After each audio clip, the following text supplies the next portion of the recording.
네, 정부조직법 개정안 오늘 국회 문턱을 넘은 것 같습니다. 하지만 전해드린 것처럼 추경안은 좀처럼 국회의 벽을 넘지 못하고 있습니다. 이런 가운데 문재인 정부가 앞으로 5년간 추진하게 될 정부의 청사진을 담은 국정과제도 발표가 됐습니다. 지금부터 이동우 선임기자, 김만음 한국정치아카데미 원장과 함께 전국 상황 진단해 보겠습니다. 안녕하십니까? 네, 안녕하십니까? 한 30분 전에 발표가 됐는데요. 정부조직법, 국회에서 합의가 됐기 때문에 아마 이 안대로 통과가 될 것 같은데 조금 전에 발표가 됐습니다만 정부조직법과 관련해서 전체적으로 평가를 하신다면 어떻게 보시겠습니까? 일단은 정부조직법 관련해서 크게 이견이 없는 부분은 이번에 다 통과시키는 것으로 그렇게 이제 합의가 된 것인데요.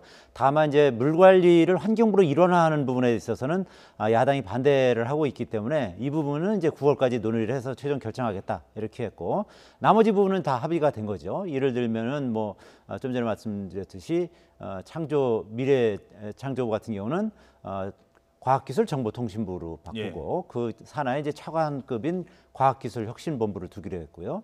그리고 국민안전처를 해체하면서 행정자치부 산하로 두면서 행정자치부 이름을 그래서 행정안전부로 바꾸기로 한 것이고, 그리고 그 외에도 그 경호실을 갖다가 청와대 경호실을 경호처로 이제 격하하기로 했고요. 국민안전처를 장관급으로 격상하기로 했고, 이런 부분에 있어서는 이제 여야 간에 이제 상당 부분 합의가 됐고, 그리고 이제 중소기업 창업부, 장초에는 이제 창업 중소기업부를 하려다가 중소창업기업부로 이제 이름을 바꿨죠. 장관급으로 해서 이제 새로운 부처를 신설하는 것으로 이렇게 여야 간의 협의가 이제 이 부분은 이제 원만하게 다 됐기 때문에 오늘 처리를 하겠다는 것이고, 다만 이제 앞으로 이제 추가 경정 예산을 이제 9월까지 그 부분에 대해서 이제 8월 2일까지 이제 계속 임시국회까지 이제 논의를 하겠다는 것인데, 여야 간의 이견이 크기 때문에 이 부분은 이제 좀 더 지켜봐야 될 것 같습니다. 예. 지난 정부 출범할 때 도대체 그 뜻을 모르겠다, 1년이 지나도록 모르겠다라고 했던 것 가운데 하나가 창조경제였습니다. 이 같은 맥락으로 사실 그때 미래창조과학부도 새로 만들었고 논란이 됐었습니다만 장관 되려고 했다가 바로 미국으로 떠나신 분도 있었고 그랬죠, 논란이 있었는데 결국은 다시 옛날로, 물론 그 전에 정부 조직 과 좀 흡사한 측면이 있습니다만 다시 환원이 되는 측면이 있는 것 같아요. 그렇습니다. 창조경제 자체하고 또 미래창조과학부가 어떻게 맞물려 있는 거죠. 기억이 나실 겁니다만은 우리가 지금 조금 전에 정찬빈 앵커가 지적했다시피 창조경제가 뭔가라는 항상 이제 알 수 없는 미스테리다 그런 얘기가 나왔었는데요. 창조경제 자체도 사실상 과연 박근혜 정부 시기에 얼마나 성과가 있었는가 계속 논란이 있습니다. 알다시피 창조경제 혁신센터 정도만 남아있는 상황이고, 창조경제 추진 단자 알다시피 또 국정농단 관련해가지고 이런 사람들 거론이 됐고요. 해서 그렇게 박근혜 정부에서 이름만 갑자기 내걸었지 성공적인 핵심적인 정책이었다 보기가 어렵고요. 또 하나 말씀 아까 잘 지적하셨는데, 정부 조직법 조직 체계상에 보면은 어느 정부가 어느 정책을 중점에 뒀나 상당히 대표하는 거거든요. 지금 박근혜 정부에서 미래창조과학부 얘기했고요.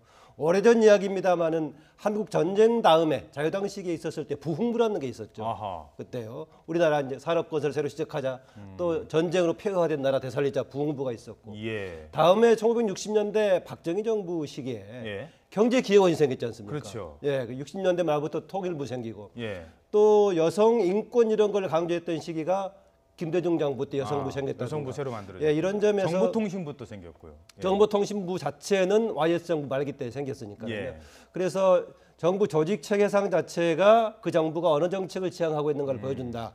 그 점에서는 박근혜 정부가 했던 미래창조과학부가 없어지는 상황이 됐고요. 이번에는 정부 조직 체계 개편을 최소화시킨다고 했기 때문에 새 정부의 취지가 반영된 것은 아무래도 아까 얘기했던 중소기업 창업부 정도가 아닌가 그렇습니다.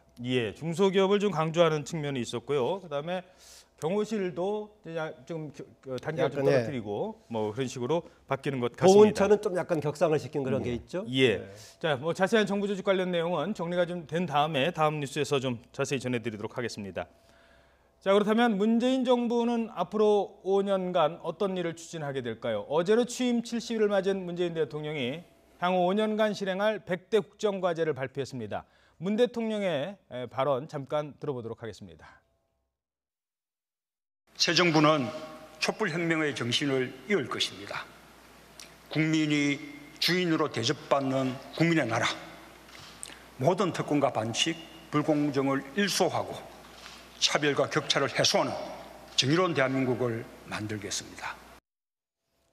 자, 뭐 100대 국정과제인데 이거 다 살펴볼 수는 없고 가장 중요한 거 첫 번째 과제가 뭘까요? 아무래도 적폐청산일까요? 어떻게 보십니까? 그렇죠. 이제 지금 대통령도 국민의 나라, 그다음에 정의로운 대한민국을 이제 국가 비전으로 제시하지 않았습니까? 이제 그런 측면에서 그 가장 눈에 띄는 것은 그 적폐청산을 위해서 고위공직자 비리 수사처를 신설하고 검경 수사권을 조정한다든지 이런 권력기관 이 어떤 적폐청산 이런 부분에 가장 초점이 맞춰져 있지 않나 이렇게 보여지고요. 그 외에도 이제 복지를 상당 부분 이제 증진하는데 또 초점을 맞췄습니다. 예를 들면 뭐 이 기초연금이라든지 장애인연금을 매달 뭐 10만 원씩 인상한다든지, 그다음에 0세에서 5세까지 아동수당을 신설한다든지, 그다음에 고등학교까지도 이제 무상교육을 하겠다. 뭐 이런 부분이 좀 눈에 띄는 측면이었고요.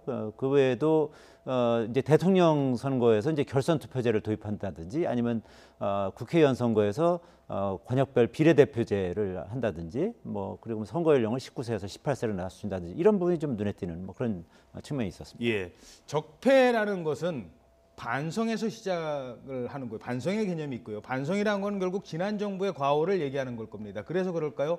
이 적폐청산, 이 국정과제에 대해서 야당에서는 상당히 좀 반응이 좋지 않은 것 같아요. 네, 뭐 적폐청산 자체를 놓고 야당의 반응보다는 이게 추진되는 과정에서 이번에는 모든 국민의 의견을 반영했다라고 이야기하고 있는데, 막상 정치권 자체에 대해서 야당의 의견을 수렴하는 절차가 없었다. 이것은 자유한국당뿐만이 아니라 국민의당에서 그런 지적을 하고 있습니다. 어제 발표했을 때 이번 국정과제의 중요한 특징은 정부의 주체만 만든 것이 아니라 국민 제안도 99건을 반영해서 만들었다는 거 아니겠습니까? 예. 그러면 사실상 다양한 국민의 의견을 대변한다고 볼 수 있는 야당의 의견도 국정과제 설정 과정에서도 조금 들어봤다면은 이후에 진행되는 협치에서 필요할 것인데, 다 만들어 놓고 나서 이후에 협치를 부탁한다는 것이 좀 무리도 있어 보인다 이런 얘기입니다. 적폐청산 관련해서는요, 저는 당연히 문재인 정부가 탄핵 정국을 거치면서 태동한 정부이기 때문에 적폐청산을 중요한 과제로 삼을 것이다. 단 정부는 적폐청산의 주체고 나머지가 대상인 것처럼만 간주할 것이 아니라 현 정부, 현 정권도 스스로 과거 해왔던 관습 잘못된 적폐를 우리도 이렇게 청산하겠다. 예컨대 인사 문제라든가 국정운영 방식 초반에 좀 보여줬지 않습니까? 이런 부분도 같이 스스로의 뭔가도 같이 기억하고 청산하겠다는 걸 넣는다면은 적폐청산 구호가 국민들에게 더 설득력 있게 먹힐 수 있지 않겠나 그런 생각이 듭니다. 예, 알겠습니다. 야당의 협조가 중요하다라고 말씀을 하셨는데요. 정권 초기부터 사실 여소야대의 높은 벽을 실감하고 있습니다. 문재인 대통령이 이런 가운데 취임 후 처음으로 여야 대표들을 어제 청와대로 초청했죠. 오찬회동을 가졌습니다. 주요 장면 영상으로 구성했는데요. 함께 보시고 대담 이어가겠습니다.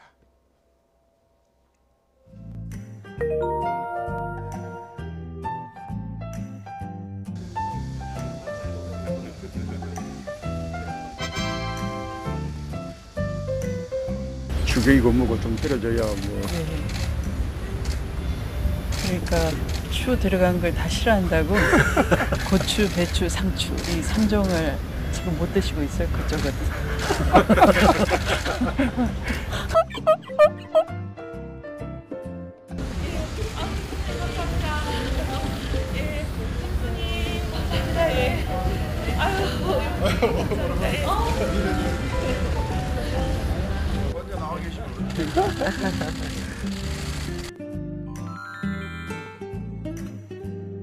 또 폭염주의보가 내렸다 그래가지고. 그래도 시원한데요? 네, 사실 적었어. 예. 박근혜 대통령님 계실 때는 상승세에서 하는 거를 제가 기억을 못 하는 것 같아요. 예.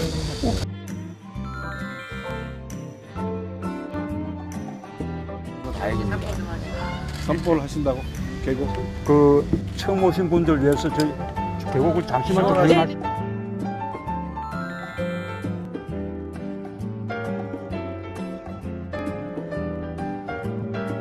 이게 뭔가요? 이거 잉어를 이게 없으면 네. 매달이 사실 큰데 들이 와서. 그러니까 예. 그럴까봐 그렇게 예. 이렇게 큰 잉어이 먹을 수 있는 새가 있나 봐요. 호시탐탐 노리군요. 네, 상당히 분위기가 화기애애했습니다. 한 세 가지만 간단하게 살펴보죠. 첫 번째는 대통령이 이 대표들을 초청해서 어떤 부탁을 했는지 관련된 내용입니다. 저희도 그래픽으로 준비를 했는데요. 문재인 대통령이 아무래도 협치를 당부를 했거든요. 문재인 대통령의 그 협치 당부 지금 배경은 어디에 있다고 보십니까? 이제 무엇보다도 지금 이제 정부조직법이 오늘 통과되지만 당장 그 추가 경정 예산 그 통과를 강력히 지금 원하고 있는 거 아니겠습니까? 그래서 추가 경정 예산 통과를 좀 강력하게 좀 요청을 하면서 앞으로도 우리 그 청와와 협치를 하고 이런 자리를 많이 마련할 테니까 좀 꼭 좀 부탁 좀 하자 이렇게 얘기를 했고요. 그리고 이제 다른 당 대표들이 이제 좀 자주 이런 자리를 갖자 그러니까 이번에 그 추가 경정 예산을 빨리 통과시켜 주면 그 조건을 해서 자주 만나는 자리를 마련하겠다. 뭐 그렇게 그렇죠. 농담을 하기도 했습니다. 이 이제 공식적으로 나왔던 얘기는 사실 어제 오찬이기 때문에 저희들이 어제 밤늦게까지 관련 보도를 했습니다. 그 뒤에 나오는 얘기 두 가지를 좀 짚어볼 텐데요. 조금 뭐 본류에서 떨어질 수도 있습니다만 첫 번째가 추추추 발언입니다.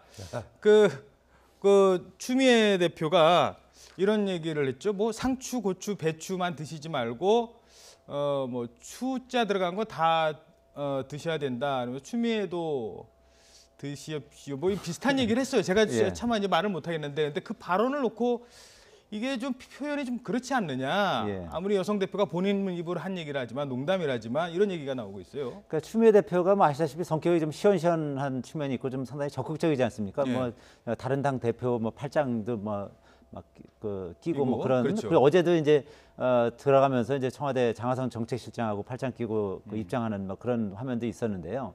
어쨌든 그런 측면에서 어쨌든 야당에서 이제 추자들하는 것은 다 안 된다라고 이제 얘기를 하면서 이제 추미애 대표에 대한 이제 강력한 그런 그 어떻게 보면 좀 알레르기 반응을 이런 걸 좀 보였었는데 이제 농담으로 이렇게 얘기를 한 거죠. 뭐 고추, 배추, 상추도 이제 안 먹는다고 하는데 이제 그런 것도 많이 먹고 좀 추미애 대표도 좀 잘 좀 봐달라 뭐 이런 취지로 얘기를 한 것인데 이제 이거에 대해서 이제 좀 어떻게 보면 이제 썰렁개가 아니겠습니까? 이제 그러다 보니까 이제 분위기가 조금 좀 뻘쭘한 측면이 있었다고는 하는데, 근데 추미애 대표 입장에서 어쨌든 본인으로 인해서 상당히 이제 여야가 이제 경색되고 뭐 대통령도 뭐 어려운 상황에 처하고 그랬었는데 이제 농담을 통해서 이제 풀어가려고 하는 뭐 그런 시도였다 이렇게 저는 보고 있습니다. 뭐 아시겠지만 어차피 그 추경 여야 전국 경색이 한가운데 사실 추미애 대표가 있었지 않습니까? 특히 국민의당하고 갈등 과정 속에 있었고요.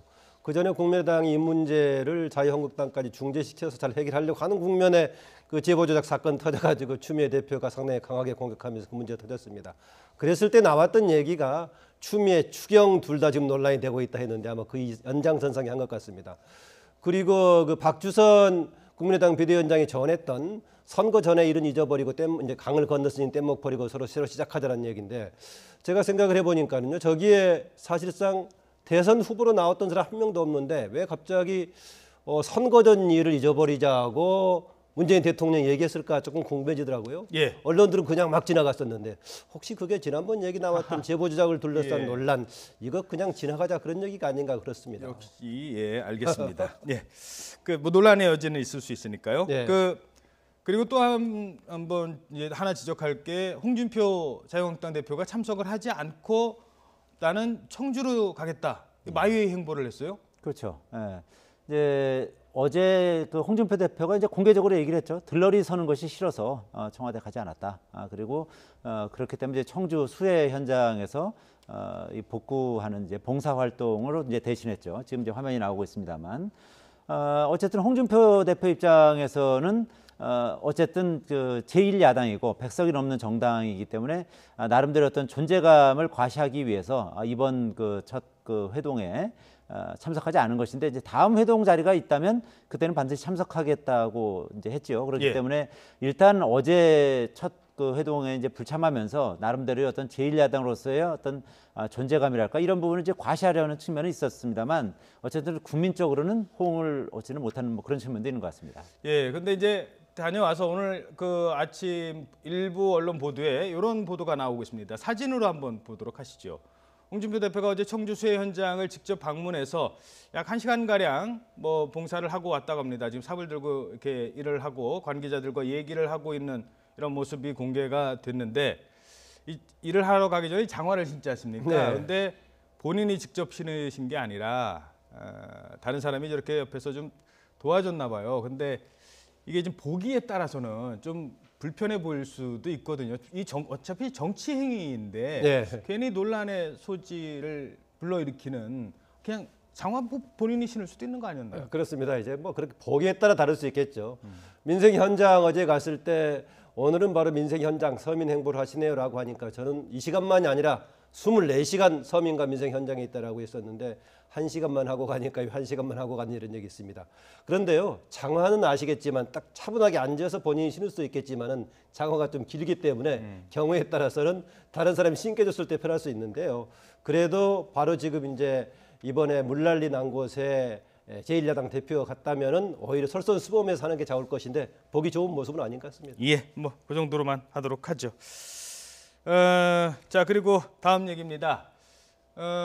지금 자유한국당이요, 뭔가 좀 새롭게 해보려고 하는데 어제 이 뭐 의원들끼리 모여서 김태흠 의원과 장제원 의원 간에 뭐 어떤 고성이 있었다면서요? 물론 비공개 회의였습니다만 어떤 건지 먼저 간단하게 좀 정리해 주시죠. 고성과 욕설이 오고 갔다는 것이죠. 예. 그러니까 그 장제원 의원이 이제 본인 이제 신상 발언을 하면서 지난번에 이제 본인 13명이 이제 복당하는 거 아니겠습니까? 그런데 그 탈당파 의원들의 복당을 받아줄 수 없다고 이렇게 이제 일부 친박계 의원들이 이제 기자회견도 하고 그랬지 않습니까? 예. 이런 부분은 바로 전략 미스였다고 생각을 한다. 그러니까 김태흠 의원이 그때 기자회견 했던 뭐 당사자 길다. 아니겠습니까? 그러니까 예.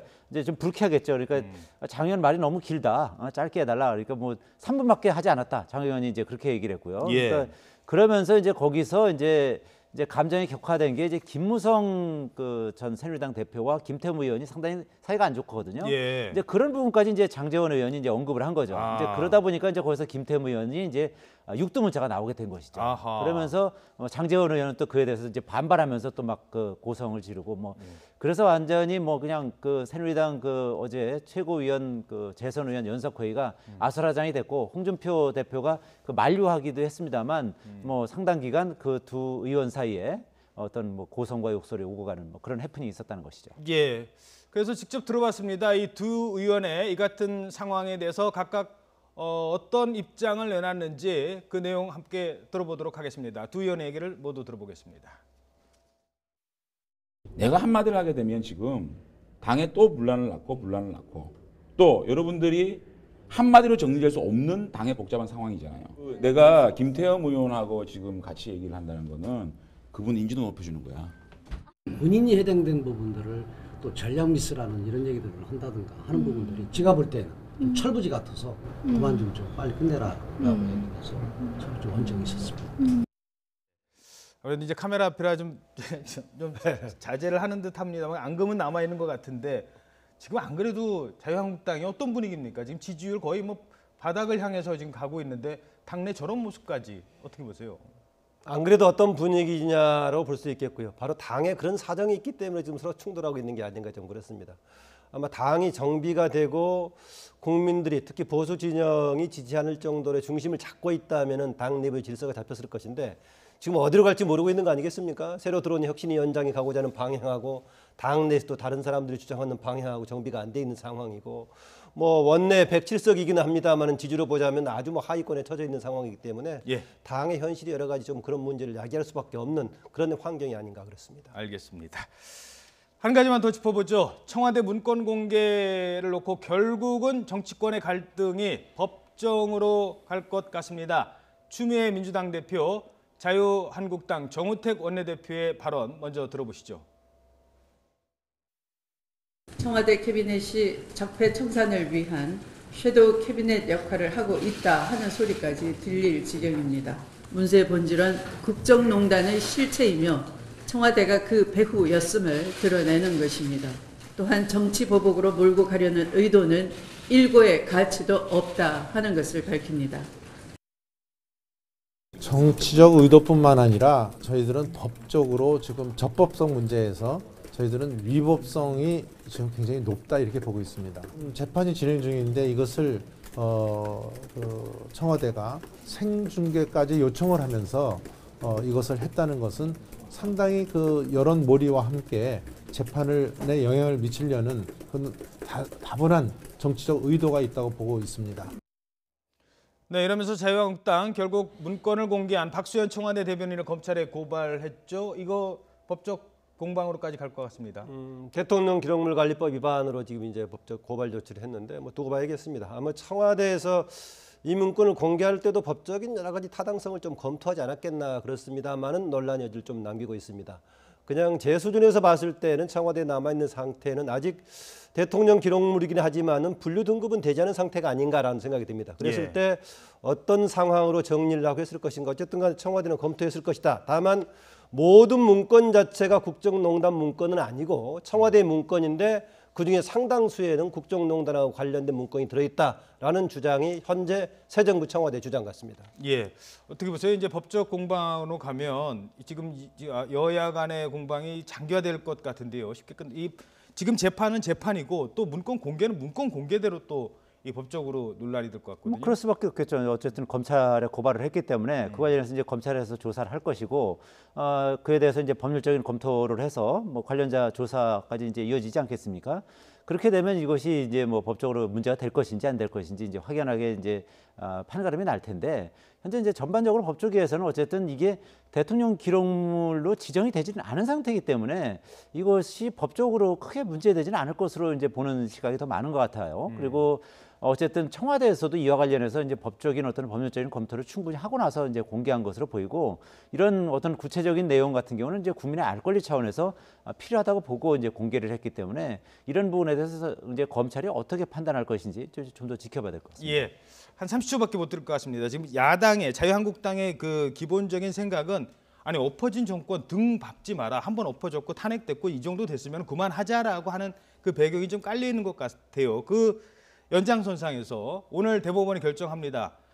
재판 박근혜 전 대통령 재판 생중계 이거는 어떤 식으로 풀려갈 것 같아요? 그 얼마 전에 그 판사들 상대로 그 여론조사를 했었는데 공개해야 된다는 그 의견이 훨씬 더 많았습니다. 결국 그렇기 때문에 대법원에서도 이런 어떤 판사들의 의견을 존중을 해서 그리고 이제 국민들도 이제 생중계를 바라는 거 아니겠습니까? 전에 전두환 노태우 전 대통령 그 재판 같은 경우도 이제 그 부분에 있어서 이제 공개를 했었고 그렇기 때문에 그래서 결국은 대법원에서 생중계를 허용하지 않을까 뭐 그렇게 내다보고 있습니다. 오늘 그럴 가능성이 좀 높아 보이시군요. 예. 알겠습니다. 네, 여기까지 듣도록 하겠습니다. 이동우 선임 기자, 김만흠 한국정치아카데미 원장이었습니다. 두 분 고맙습니다.